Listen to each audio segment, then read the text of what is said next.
you realized something was changing. And not in a dramatic way, but in a quiet, almost forgotten way. For me, it happened when I realized my dad and I don't have those long car rides anymore. Those car rides were the ones where I felt I was my most curious. I'd ask random questions that didn't even need answers to, and he'd still respond every single time. Because that's just the kind of dad he is. Always encouraging my curiosity and always being there when I needed him, being my support pillar. And then I also realized that those car rides really shaped the way I was. Through those long conversations, I was able to understand our family better and also just learn about things from my own culture. Those rides really helped shape how I was. And I remember once when my cousin broke something I loved, I cried and my mom comforted me.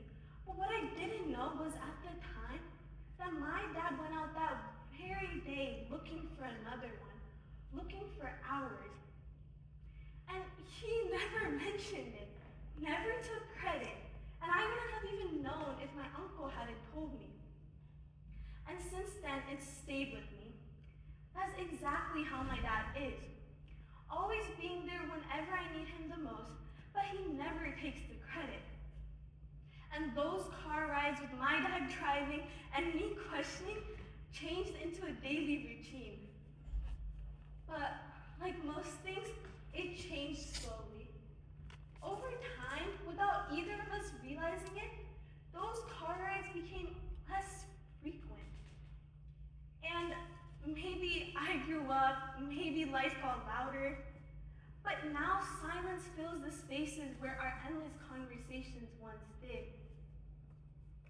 But then I noticed something else too. My younger brother, 7 years younger and full of energy and curiosity that feels suspiciously familiar, had taken a seat next to my dad. And watching him there gave me a strange sort of deja vu. Like seeing time circle back, but without me in it this time. And those car rides were now his, where he asked the same questions I once had, sometimes almost word for word. He laughed the same way, he interrupted the same way I once had. And I can't say I was jealous, or neither that was nostalgia. I think it was something more deeper and personal. I think it was something like recognition. Recognizing that even though maybe those car rides with me and my dad are gone now, there's still a new voice next to my dad, a new rhythm that still keeps the story going. And now I still sit in the backseat, half listening, half reminiscing about the times when we used to have those conversations. But I also think it's okay.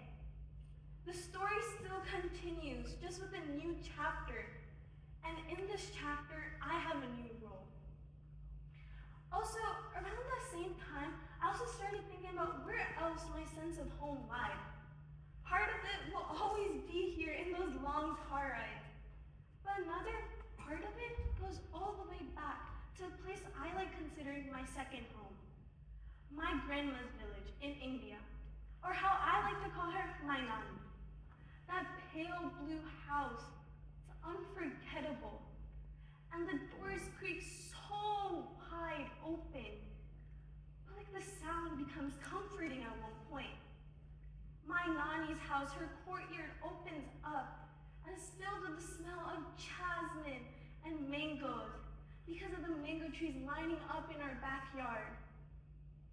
And those moments, I see something in the corner. A white swing. A swing my mom had gotten built by her grandmother, my grandmother, her mother, when she was a teenager, around my age. And even though that swing is worn apart from years of use, and the paint chipped away like time does to ordinary things, that one spot has a deep meaning in all of our lives. Whenever my mom goes back to India, she becomes a new person.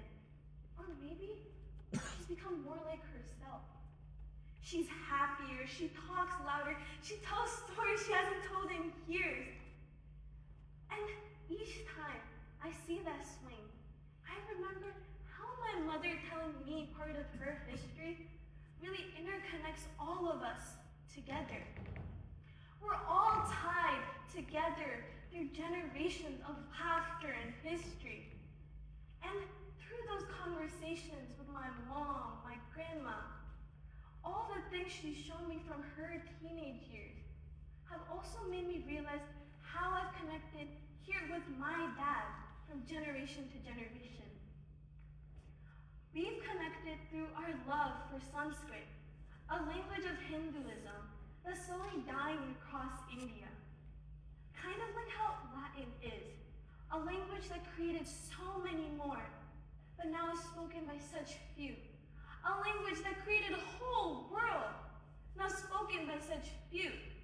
And my dad, being one of the only speakers who I know of, can still speak it, makes me feel almost obligated to take this legacy in a way forward. And part of the reason also lies in my interest in learning more about Hindu literature, such as the Upanishads, which focus on philosophy in reality. And one of my favorite quotes from there sort of simplifies this meaning of roots. That roots aren't something that are so complex. Roots aren't something that need to be romanticized, oversimplified, or anything. It's simple. Your roots are usually things you go through in the daily basis. Those are the things you really grow from. And during that time, I realized that my roots are much more connected to me than I thought they were earlier.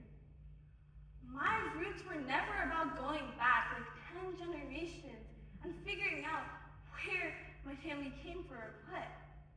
But they were more about the moments I lived with my family, the moments I shared with other people who I could associate with my roots. Those roots are similar to how I feel about growing up too. I had thought that growing up meant figuring everything out, knowing what to do, having everything planned out. But nobody ever has it planned out that way. And your roots are the one thing that keeps you moving forward, keeping you steady and going. And I've come to realize that most of us here don't have a map planned out for us, telling us what to do or what to hear, listen, what to do for anything. Instead, we're shaped by moments, such as my grandma's braiding her hair every night is something I've carried forward, or my mom humming to a song that now I hum to, or my brother who doesn't even know I see myself him in so dearly, are all facets that have shaped our roots, that have shaped how growing up really is. And that's what roots are for me. Something that keeps you going steady in life when life can go against you. Something that keeps you back while you think you can't go forward.